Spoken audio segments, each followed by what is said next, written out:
Halo Bapak Ibu semuanya, selamat pagi. Mari kita sebelum membaca dan merenungkan firman Tuhan, kita bersatu di dalam doa. Mari kita berdoa. Tuhan, sumber kekuatan kehidupan kami, penolong kami yang sejati. Kami bersyukur pada pagi hari ini, oleh karena kebaikan Tuhan semata. Setiap kami boleh berkumpul dalam Zoom untuk mendengarkan firman-Mu pada pagi hari ini. Yang kami yakini firman-Mu itu memberikan kekuatan buat setiap kami, menopang dikala kami lemah, dan juga memberikan kepada kami betapa kasih dan janji-Mu itu nyata. Untuk kami boleh pahami dan renungkan bersama-sama di hari-hari kami. Kami percaya hari-hari kami tidak selamanya mulus, namun ketika kami menghadirkan Tuhan, maka kami akan kuat. Kami akan berdiri kuat, seperti tema yang saat ini kami hendak renungkan bersama, kami hendak gumuli bersama, stand strong. Kami akan bisa tegak berdiri ketika kami mengandalkan Tuhan dalam hidup kami. Karena Tuhan mengelilingi kehidupan kami, Tuhan tidak pernah membiarkan kami jatuh tergeletak. Mari Bapak, Engkau membuka hati dan pikiran kami. Roh Kudus, mari berkenan berbicara atas setiap kami, supaya kami beroleh pengharapan di dalam Engkau. Demi Kristus Yesus, Sang Firman yang hidup, kami berdoa dan memohon. Amin.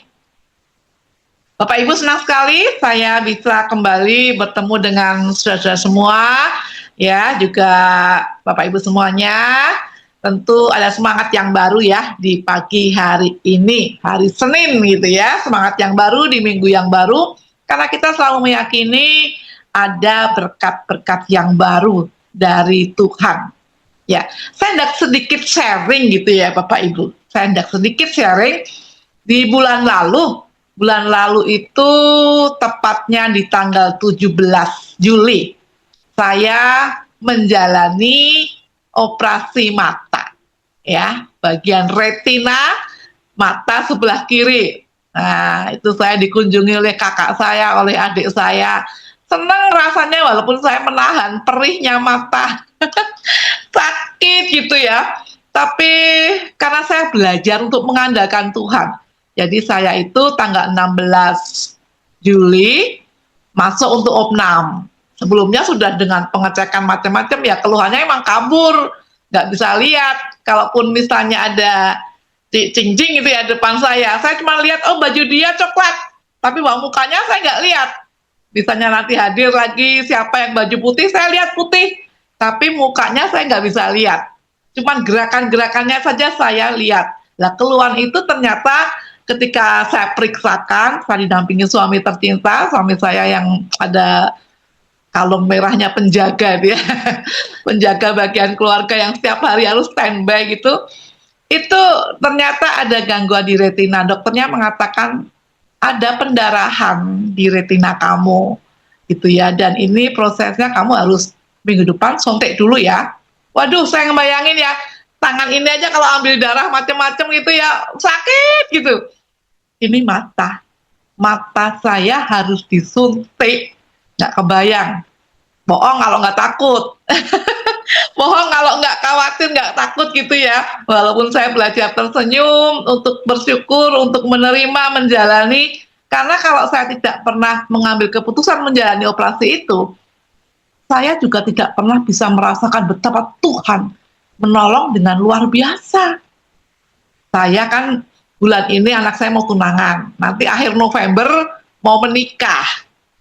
Saya pikir, waduh nanti kalau sakitnya lama bagaimana? Saya nggak mau operasi, bingung, dilema.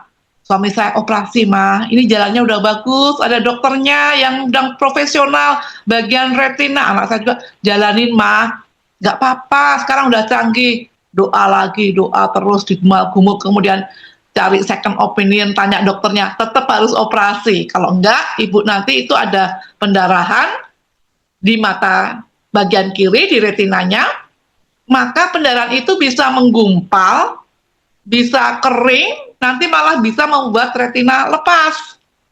Aduh, ya sudahlah, dalam nama Tuhan Yesus, saya siap untuk dioperasi mata saya, gitu ya. Saya lihat banyak orang juga yang sudah jauh lebih tua dari saya, oh mereka bisa, saya pasti bisa, karena Tuhan menolong saya. Ketika dokternya kemudian, saya masuk ruang operasi, "Ibu, kita bius ya, agak sakit sedikit, mata ibu akan kami suntik untuk masukkan obat juga, sekaligus obat bius." Saya cuman, "Baik dok," dengan segala kepasrahan dan hati saya selalu mengatakan, "Dalam nama Tuhan Yesus, dalam nama Tuhan Yesus, saya kuat, saya bisa." Ya, termasuk kemudian ketika betul-betul operasi, semuanya ini kan lokal biusnya, jadi saya dengar setiap percakapannya. Beberapa dokter, masuk yang senior menangani, mata dibuka yang tidak bisa merem dengan alatnya, semprot macam-macam. Mereka mulai dikerjakan ya Bu Krisna. "Baik dok," saya bilang gitu. Wah, macam-macam ya, sekitar ya mungkin setengah jaman, 40 menitan gitu ya.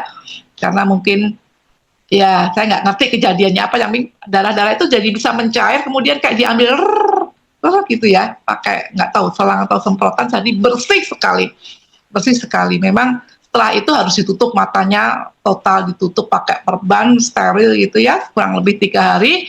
Lah kemudian ajaibnya setelah kontrol itu Bapak Ibu, dokternya kaget, "Kok ibu perkembangannya pesat sekali? Coba lihat ada apa di situ?" "Ada titik merah dok." "Betul." "Coba lihat ada apa lagi?" "Ada titik hijau." Dijauhin lagi, "Masih lihat?" "Masih." "Lihat apa lagi?" "Oh ada kayak bola dunia gitu ya, balon-balon." Semua betul. Dokternya sampai kaget, "Ibu perkembangannya pesat sekali." Dalam hati saya, "Tuhan, ini Engkau yang bekerja. Yesus yang bekerja." Ketika saya dengan segala kekhawatiran, ketakutan, kebimbangan, mikir ini itu, piye ya, pergumulan dinamika iman itu, tapi saya selalu menyebut, "Tuhan, semua organ tubuh saya ini milik Tuhan. Mata, kaki, telinga, jantung, paru-paru, semua milik Tuhan.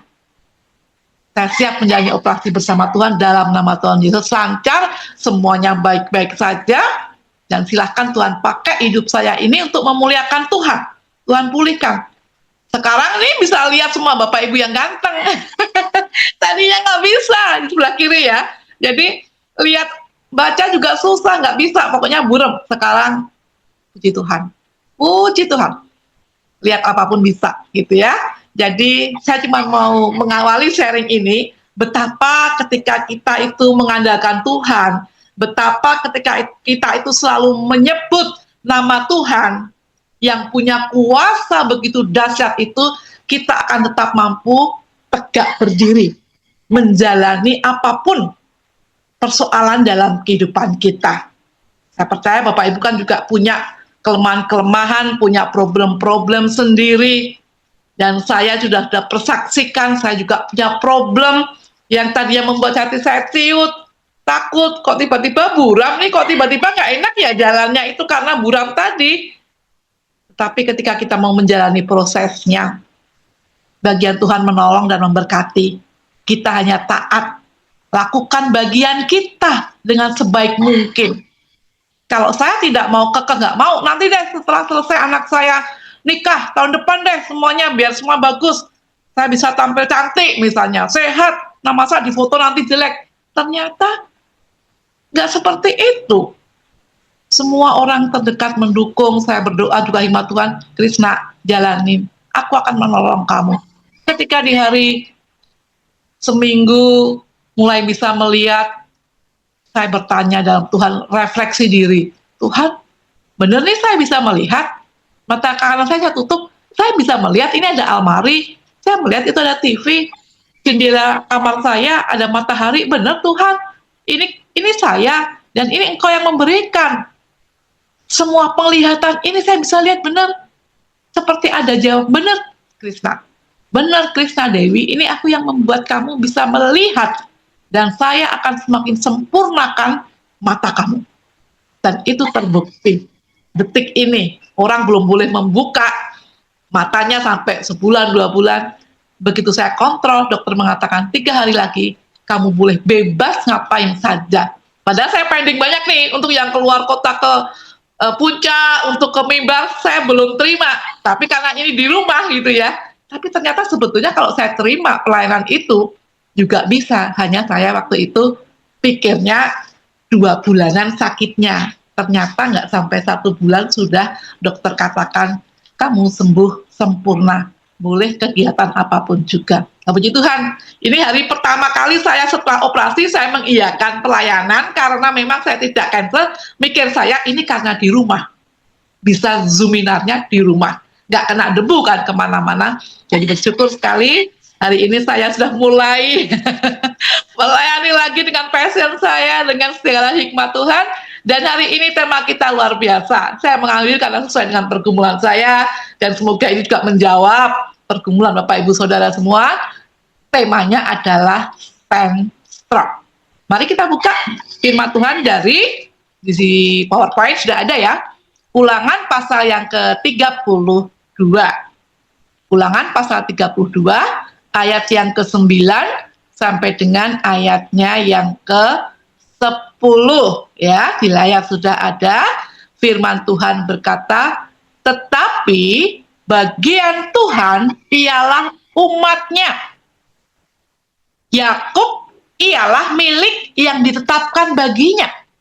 Didapatinya dia di suatu negeri, di padang gurun, di tengah-tengah ketandusan, dan auman padang belantara. Dikelilinginya dia, dan diawasinya, dijaganya sebagai biji matanya. Haleluya, luar biasa ya. Kita ini biji mata Tuhan. Kalau kita kena debu kan, bukan perut kita yang kita tutupin, bukan kepala kita, bukan, tapi pasti mata. Karena ini sangat vital. Dan mata saya kemarin sempat sakit, dioperasi, sekarang benar-benar Tuhan celikkan. Seperti yang waktu itu kita renungkan, Tuhan membuat orang yang buta itu bisa melihat. Celikkan mata saya. Oleh karena belas kasihan Tuhan dicelikkan. Ini kita biji matanya, artinya kita ini pribadi-pribadi yang menjadi fokusnya Tuhan. Sekali saya ulangi, kita ini pribadi-pribadi yang menjadi fokusnya Tuhan. Betapa bersyukurnya kita karena kita biji mata Tuhan. Kita ini Yakub-Yakub yang masa kini. Kita itu milik Tuhan. Hidup kita sudah ditetapkan olehnya. Jadi jangan takut. Kalau Tuhan sudah menetapkan hidup kita, langkah-langkah hidup kita pun Tuhan akan sertai. Ya, ketika kita didapati di suatu negeri, dalam ayat ini kan didapatinya, ya, di suatu negeri padang gurun yang tandus. Aduh, hidup kita kadang-kala kering, tanpa harapan, lemes, putus asa, seolah-olah kita di padang gurun gitu ya. Bahkan di tengah ketandusan dan auman padang belantara. Auman, misalnya kita dengar binatang-binatang yang di padang belantara, ada singa, ada harimau, kita takut. Dan saya pun merasakan ketakutan itu bulan lalu. Rasanya kayak apa ya mata disuntik? Rasanya kayak apa ya Tuhan, mata saya akan dikorek-korek. Ya, karena kan sudah disuntik itu juga supaya mungkin obat cairannya masuk, atau saya nggak ngerti, tapi saya pasrah. Tuhan, ini tubuh saya milikmu, mari. Engkau pakai, engkau yang mengerjakan, ini milikmu. Saya siap digunakan. Silahkan Tuhan pulihkan. Dalam nama Tuhan Yesus, di dalam nama Tuhan Yesus, ucapan itu dalam hati saya ketika proses pengerjaan operasi retina itu. Luar biasa ya. Jadi makanya saya mau slide yang paling atas. Coba slide paling atas itu ada 3 item. Bagaimana kita pusatnya ketika kita stand strong sebelum ini, itu kita fokusnya Tuhan. Ya, slide yang pertama. Jadi kalau Tuhan itu melihat kita sebagai biji matanya, Tuhan fokusnya ke kita, mari kita untuk stand strong, berdiri tegak di tengah badai apapun, kita fokusnya juga Tuhan. Gambar segitiga itu kan Tuhan ya, yang paling gede di tengah itu, kita senternya Tuhan. God center. Wujudnya apa? Kita punya iman. ya. Beriman yakin Tuhan tolong saya nggak sendiri kok. Kita mulut ini harus ngomong, tubuh ini milikmu kok Tuhan, pasti sembuh. Ya, saya yakin Tuhan tolong kok. Tuhan kan nggak pernah meninggalkan saya. Rada takut tapi tetap beriman. Imannya ke Tuhan, sehingga passion kita, saya mau melayani Tuhan. Kalau nanti saya sempurna, saya mau lebih. Tuhan pakailah kemana-mana, silahkan.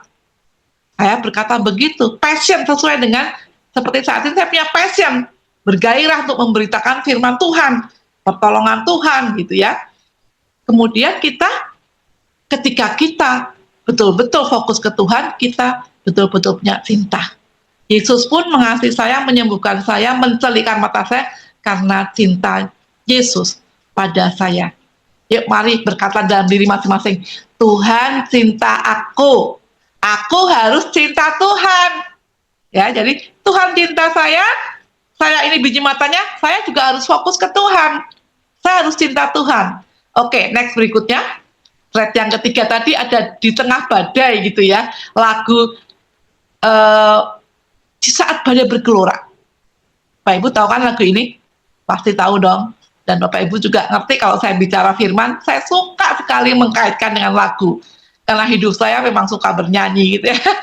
Lingkupiku dengan sayapmu, naungiku dalam kuasamu. Di saat badai bergelora, ku akan terbang bersamamu, Bapa Raja atas semesta.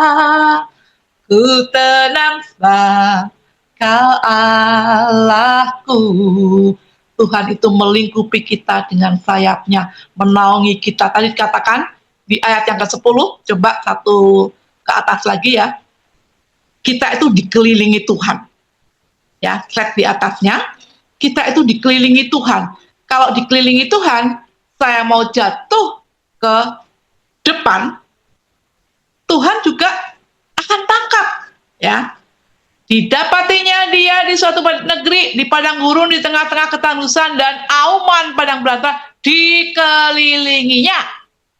Jadi Tuhan itu nggak cuma di samping kanan kita, Tuhan tidak hanya di samping kiri kita, Tuhan tidak di belakang kita. Kalau saya mau jatuh ngeblak ke belakang, kan hamba-hamba Tuhan jatuh saat bawain firman gitu ya, jatuh ke belakang, Tuhan juga menangkap kita, menopang kita.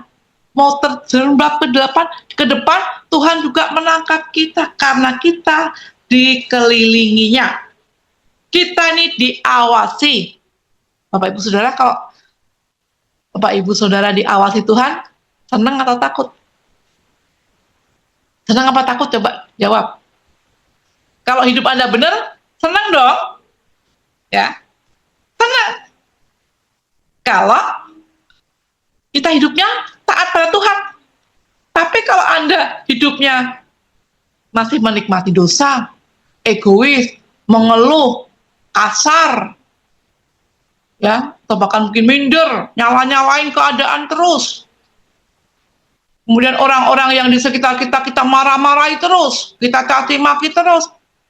Kita diawasi Tuhan loh, tentu Anda akan malu. Kita dijaga sebagai biji matanya. Betapa luar biasanya Tuhan kita. Dari nafs ini kita tahu kita ditetapkan hidupnya oleh Tuhan. Ya, Dia mengelilingi kita, melindungi kita, melingkupi kita. Ya, kita diawasi karena Tuhan sayang sama kita. Kita juga dijagainya. Oke, next berikutnya, slide yang keempat ya. Lanjut. Saya mengajak kita untuk memiliki iman, kehidupan pribadi yang stand strong. Ya, sama katakan dalam diri kita, stand strong ya. Percaya akan janji Tuhan. Ya, wujud stand strong itu supaya kita nggak jatuh tergeletak, nggak mudah menyerah, tetap berdiri di tengah rupa-rupa pergumulan. Kita percaya akan janji Tuhan yang ya dan amin. Tuhan menolong saya kan? Saya yakin Tuhan menolong saya. Amin. dan pertolongan itu kita rasakan. Minimal kita beroleh ketenangan, minimal kita beroleh damai sejahtera. Lakukan bagian kita. Kalau saya nggak operasi, saya nggak pernah mengerti bahwa Tuhan bekerja dahsyat membuat mata saya dicelikkan. Saya kemudian tidak akan mudah bersyukur kalau kita mungkin nggak mau menjalani bagian kita dengan iman. Saya mungkin sulit bersyukur karena masih dalam kondisi yang mungkin nggak enak. Tapi ketika kita melihat ternyata ada mujizat Tuhan, pertolongan Tuhan, saya lebih mudah bersyukur, walaupun firman Tuhan mengatakan bersyukurlah dalam segala hal. Ada bagian-bagian dalam hidup kita yang tidak bisa kita ubah. Tetap tenang, setia, jalani prosesnya. Setia dengan prosesnya, Tuhan akan memberi kekuatan pada kita dan kedamaian. Ya, kadang-kadang kita jatuh bangun. Kapan-kapan saya kasih ya videonya, jatuh bangun lagi, jatuh bangun lagi. Tapi pada akhirnya kita dibuat Tuhan untuk tetap berdiri tegak untuk menjalani hari-hari kita sampai ke tangga yang paling atas dan tidak jatuh lagi. Artinya kita dibuat Tuhan menjadi pemenang. Karena dalam diri kita itu ada DNA-nya Tuhan. Ada pribadi Kristus. Kita kan imago Dei ya, segambar dengan Allah. Jadi ada kekuatan dari Allah. Kita serupa dengan Tuhan. Next berikutnya. Ya, jadi kita ini lebih dari pemenang. Ada lagunya kan? Karena kita di dalam Tuhan. Kita bukan dalam orang-orang dunia yang udah loyo. Makanya kita evaluasi. Kalau saat ini ada yang mungkin lemes, kurang semangat. Percaya yuk, saya ini berharga di mata Tuhan. Saya ini biji mata Tuhan. Saya ini lebih dari pemenang. Tahu kan lagunya? Lebih dari pemenang dalam segala perkara. Iblis telah dikalahkan oleh kuasa darahnya. Jika Allah di pihak kita, siapa dapat melawan? Kita lebih dari pemenang. Haleluya. Kibarkanlah panjinya, Yesus Raja segala raja. Haleluya. Bangkitkan gerejanya, kita lebih dari pemenang. Suarakan kemenangan itu. Suarakan kita ini manusia yang bukan biasa-biasa saja. Walaupun kita memiliki kelemahan, tapi Tuhan akan membuat kita itu pemenang, mengatasi persoalan, mengatasi penderitaan hidup kita. Amin Bapak Ibu. Oke, next berikutnya ya. Amsal pasal 3 ayat 24 mengatakan, jagalah hatimu. Ya, dalam rupa-rupa situasi yang enak maupun gak enak, jaga hati. Ada istilah jamu, jati, kendi. Jaga mulut, jaga hati. Jamu itu jaga mulut. Jati itu jaga hati. Kendi itu kendalikan diri. Self kontrol kita supaya tetap bagus. Gak main kasar, gak maki-maki, gak marah-marah. Makanya jagalah hatimu dengan segala kewaspadaan. Karena dari situlah terpancar kehidupan. Tuhan melihat hati kita. Hati itu bentuknya kecil tapi halus sekali. Pernah kan makan hati ayam? Atau hati sapi? Kalau bentuk mentahnya itu kan kecil dan halus. Ya, tapi hati itu sebetulnya juga tempat raksasa yang kuat buat kita manusia-manusia dalam Tuhan untuk menyimpan hal-hal yang baik. Menyimpan hal-hal yang baik untuk kita kemudian berbicara ya baik, bersikap ya baik.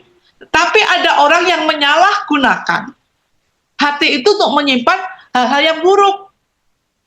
Sehingga adanya cuma kebencian, caci maki, amarah, tipu muslihat. Artinya emosi-emosi yang muncul itu emosi yang negatif.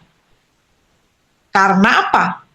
Karena kita menyimpannya hal-hal yang negatif. Tuhan melihat hati kita. Ya. Karena tadi Tuhan berjanji menjagai dan mengawasi kita. saat kita gelisah, saat kita takut, saat kita berbeban berat. Tuhan melihat hati kita. Manusia nggak bisa melihat. Diri kita aja kadang bingung kok, kenapa tadi saya marah ya? Kenapa tadi saya menangis? Kenapa tadi saya bersedih? Saya kan harus bahagia. Kita nggak ngerti suasana hati kita, nggak bisa memahami. Dalamnya laut nggak diduga. Dalamnya hati, siapa yang tahu? Ya, kita tetap harus kuat. Di dalam Yesus kita bisa stand strong, berdiri tegak. Oke, next berikutnya. Ya, apakah Anda stand strong? Mari kita cek ya. Cek ya dalam diri kita masing-masing. Apakah kita ini pribadi yang kuat? Kalau orang yang biasa-biasa saja, saya kadang-kala ada di titik orang yang biasa. Ketika mau operasi itu saya benar-benar di titik orang yang nggak kuat. Piye ya. Tahu piye itu gimana ya? Operasi nggak ya? Nggak operasi kayaknya nggak apa-apa. Toh mata kanan bisa melihat, tetap bisa jalan kok saya. Ngapain operasi? Itu suara hati kadang-kala nggak optimis. Padahal kalau orang yang optimis, yang strong, operasi aja, pasti sembuh sempurna, nggak apa-apa operasi, pasti bagus. Tapi Tuhan ubahkan dari kita yang lemah ini, karena Tuhan punya kuasa yang besar, saya dibuat untuk optimis. Di dalam nama Tuhan Yesus, saya maju operasi. Pasti sembuh. Karena Tuhan menolong saya, pasti sehat, pasti lancar. Orang yang stand strong itu pasti memperkatakan hal penuh iman. Ya, orang biasa yang nomor 2, dia akan mengatakan, terserahlah, males aku. Udahlah, biarin aja. Ngapain? Males lah. Tapi orang yang strong, kita orang strong atau orang tua, kita mungkin orang tua punya masalah dengan anak atau diri kita sendiri, dia akan mengatakan, saya akan bangkit, saya akan berusaha, saya akan coba, saya akan diem-dieman, saya nggak akan malas-malasan, saya harus berusaha. Itu orang yang kuat. Pasti Tuhan tolong saya kok, saya pasti dimampukan. Jadi masing-masing kita hari ini punya pergumulan, mari kita bangkit. Saya pasti bisa, Tuhan tolong saya. Oke, next berikutnya. Ya, wariskan iman. Kalau kita orang tua, wariskan iman. Kita sendiri juga dalam pergumulan hidup kita sebagai pribadi, yuk tetap tunjukkan iman. Supaya kuat. Ada Tuhan di dalam hidup kita. Yang kita pertontonkan itu Yesus. Bukan kelemahan kita. Misalnya ada orang yang sedih gitu ya. Baru saja ditinggal oleh suaminya meninggal bulan lalu. Dia udah ke gereja, udah senyum, Bu. Gimana hari-hari Ibu? Jawabnya, Bu Krisna, kalau mau saya jujur, tentu kehilangan, rasa sedih itu masih ada. Cuman saya kan juga punya Tuhan yang terus menolong saya. Saya nggak mau meniadakan Tuhan. Saya tetap mencari Tuhan. Makanya saya tetap langsung beribadah. Saya langsung tetap untuk mau melayani, hadir di persekutuan, ikut paduan suara. Pulang dari paduan suara nyanyi bergembira ini Bu Krisna, nanti saya di rumah bisa nangis. Karena saya manusia biasa, tetapi saya akan kuat ketika saya fokusnya ke Tuhan. Wah, Ibu luar biasa ya, Bu. Kemudian kita saling berpelukan. Sedih, sakit, nggak bisa dipungkiri. Ya, tetapi bahwa kita beriman, jangan juga ditiadakan iman itu. Sukacita itu. Tetap berjalan dengan Tuhan. Mewariskan iman, menunjukkan siapa yang ada dalam diri saya. Yaitu Tuhan yang besar. Next berikutnya. Orang tua dan anak harus saling mencintai, kita pasangan suami istri, atau kita masih sendiri, bergumul juga dengan diri kita sendiri, tentu harus tetap stand strong, mengingat kasih Tuhan. Next berikutnya. Ya, cinta kasih yang kuat dengan pasangan, itu akan membuat stand strong. Cinta kasih yang kita miliki sendiri juga akan membuat kita kuat. Oke, langkah-langkahnya apa? Langkah-langkah untuk stand strong. Satu, kita mengingat janji Tuhan. Ya, buka next berikutnya. Langkah-langkahnya satu, yuk kita percayakan janji Tuhan. Ya, janji Tuhan ya dan amin. Bahwa sekali-kali aku tidak akan meninggalkan engkau. Kuatkan dan teguhkan hatimu. Ya, itu kan firman Tuhan. Sekali-kali loh, artinya nggak pernah Tuhan itu akan meninggalkan kita. Nggak pernah akan dibuatnya kita itu tergeletak, asal kita memiliki iman. Never give up. Yang pantang menyerah. Makanya bisa stand strong. Saya bisa, saya pasti bisa. Tuhan menolong saya. Perkatakan itu. Yang ketiga, duit. Duit itu bukan uang di sini, tapi akronim singkatan. Kalau duit uang mah semua juga mau ya. Senang dikasih duit. Tapi di sini duit itu lebih dari sekedar uang. D-nya adalah singkatan dari doa. Langkah-langkah untuk kita stand strong, doa. Kemudian usaha. Jangan males-malesan. Lakukan bagian Anda, usaha. Gimana caranya bertahan hidup? Gimana caranya punya damai? Gimana caranya bisa menerima acceptance kondisi yang ada? Doa, kemudian berusaha, I-nya iman. Tuhan menolongku. Tuhan ada di sampingku. Kita beriman sungguh. Kemudian T-nya itu taat. Duit, doa, usaha, beriman, iman ya, dan taat. Ketaatan ini penting sekali. Ketaatan kita pada Tuhan, penerimaan kita pada Tuhan itu yang menjadi kunci Tuhan memberkati kita. Oke, next berikutnya, karena waktu kita juga nggak banyak ya. Peristiwa apa yuk yang sekarang ini ada dalam diri kita, kita renungkan. Kita coba refleksikan, kita rasa-rasakan. Peristiwa apa yang pernah kita alami, atau yang saat ini juga sedang kita alami, yang membuat Anda itu hampir menyerah ya, dalam hidup ini. Pengennya sudahlah, angkat tangan saja, saya nggak kuat Tuhan. Coba kita renungkan masing-masing. Kalau itu sudah terjadi di tahun-tahun yang lalu, toh ternyata Anda tetap bisa bernapas kan saat ini. Ajaib, bukankah itu pertolongan Tuhan? Bagaimana Anda bisa berdiri kokoh setelah mengalami peristiwa yang sampai saat ini membuat Anda lelah secara hati mungkin? Kok bisa tetap kuat ketika Anda mengalami peristiwa di kala itu? Pasti Anda akan menjawab, kalau dengan kekuatan saya sendiri nggak mungkin bisa. Saya ini nothing, bukan siapa-siapa, tapi bersama Tuhan yang sang everything. Ingat ya, waktu itu saya jelaskan kan waktu kita bertemu pertama kali, sang maha segalanya. Kita bisa menjadi something. Suatu yang indah, yang berarti. Next berikutnya. Makanya firman Tuhan, yuk baca sama-sama dalam hati kita ya. Filipi 4 ayat 13. Segala perkara dapat kutanggung dalam Dia yang memberi kekuatan kepadaku. Ada kan lagunya? Segala perkara dapat kutanggung di dalam Dia yang memberi kekuatan. Tuhan Yesus penolong ya, yang setia. Tak akan pernah Dia meninggalkan kita. Oke? Track yang terakhir, ya, ini sebuah lagu juga.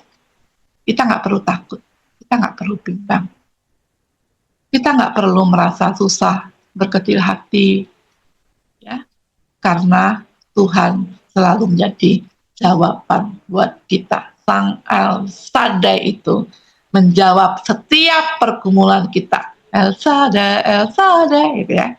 Tak usah ku takut, Allah menjagaku. Tak usah ku bimbang, Yesus peliharaku. Tak usah ku aku susah, Roh Kudus hiburku. Tak usah ku cemas, Dia memberkatiku. El Shaddai, El Shaddai, Allah Maha Kuasa. Dia besar, Dia besar, El Shaddai, mulia. El Shaddai, El Shaddai, Allah Maha Kuasa. Berkatnya melimpah. El Shaddai. Amin, Bapak Ibu. Ini yang bisa saya berikan pada pagi hari ini. Tentu harapan saya firman yang kita dengarkan memberikan kekuatan, semangat yang baru untuk kita tetap stand strong menjalani hari-hari kita karena ada Tuhan di samping kita yang mengelilingi kita, dan kita ini dijadikan biji mata Tuhan. Siapakah aku ini Tuhan, jadi biji matamu, karena kita orang-orang yang berharga dan dicintai Tuhan. Amin. Silakan kalau mau ada yang bertanya atau ada yang mau di-sharingkan atau mau diakhiri, Ding Ding bisa bantu atau siapa? Teman-teman, apakah ada pertanyaan? Ada yang ingin ditanyakan? Halo, shalom, Bu Cincin. Iya. Saya mau tanya.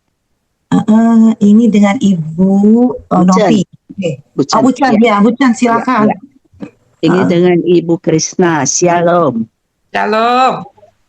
Begini Bu, kalau ada cerita bagaimana menghadapi ya yang namanya saudara-saudara, walaupun namanya saudara ya Bu ya, orang yang paling gede-gede gitulah ya, namanya saudara kakak begitu. Tapi yang paling kecil itu selalu salah ya Bu. Nah, yang aturannya dari zaman dulu kali. Kalau paling kecil itu harus begini, begitu, begini, dan begitu. Apakah yang gede tidak begitu, Bu? Boleh, ya begitulah kira-kira ya Bu ya, tahu ceritanya kurang lebih. Nah kadang-kadang yang kecil-kecil itu agak ribet ya. Dijawab salah Bu, nggak dijawab menyakitkan. Bagaimana Bu? Ya, terima kasih untuk keterbukaannya. Tentu ya, kita sharing-sharing lah. Banyak semua gimana-mana juga ya Bu menghadapi setiap masalah, ada aja ya Bu ya. Nah, tapi kadang-kadang yang kita tidak mengerti, seharusnya yang lebih gede itu bisa mengayomi, memberi contoh, bahkan memberikan kata-kata positif. Tapi pada nyatanya tidak begitu kan Bu, tidak semua. Oke, thank you. Betul, ya, tidak semua bisa untuk memberikan dorongan, motivasi, padahal mestinya yang lebih besar memberikan contoh yang baik, mengasihi adik-adiknya. Ini malah kadang-kala jadi korban. Disuruh-suruh, dimarah-marahin, kamu salah, kamu begini, sehingga kadang-kala menjadi relasinya relationship gitu ya, jadi menjadi sakit, tidak baik gitu ya. Jadi tentu nggak mudah ya, makanya kadang-kala ada yang adiknya jealous ke kakak, kakaknya jealous ke adik. Tentu peran orang tua yang menghadirkan cinta kasih, keadilan, bijaksana ini penting sekali. Nanti kalau Ibu mau konseling lebih dalam bisa ya Bu, tapi pastinya saya ikut prihatin ya, tetapi saya melihat Ibu bisa tersenyum ya, bisa mengambil sesuatu yang mestinya kan begini ya Bu, tapi nggak begini, itu artinya Ibu juga belajar walaupun sakit, artinya tapi bisa legowo juga, walaupun itu nggak bisa kemudian pulih begitu saja gitu ya. Jadi ini butuh proses. Terima kasih Ibu untuk sharingnya. Ketika kita mengalami ketidakadilan, ingat Kristus juga pernah diperlakukan sangat-sangat tidak adil. Walaupun dia benar, dia menderita. Nah, mari kita melihat itu bagian dari yang kita, kalau beriman, bagian salib yang kita pikul, tapi saya bisa karena Tuhan. Saya nggak boleh membenci, saya adik yang disalah-salahin terus, mungkin juga yang selalu dituntut untuk ini, untuk itu, tetapi itu membuat saya dewasa, jadi mindsetnya dibuat untuk grow mindset. Tentu nggak mudah. Kalau Ibu perlu nanti konseling lagi, boleh hubungin saya ya. Minta teleponnya ke Bu Cing Cing. Terima kasih Bu untuk keterbukaannya. Tuhan memberkati.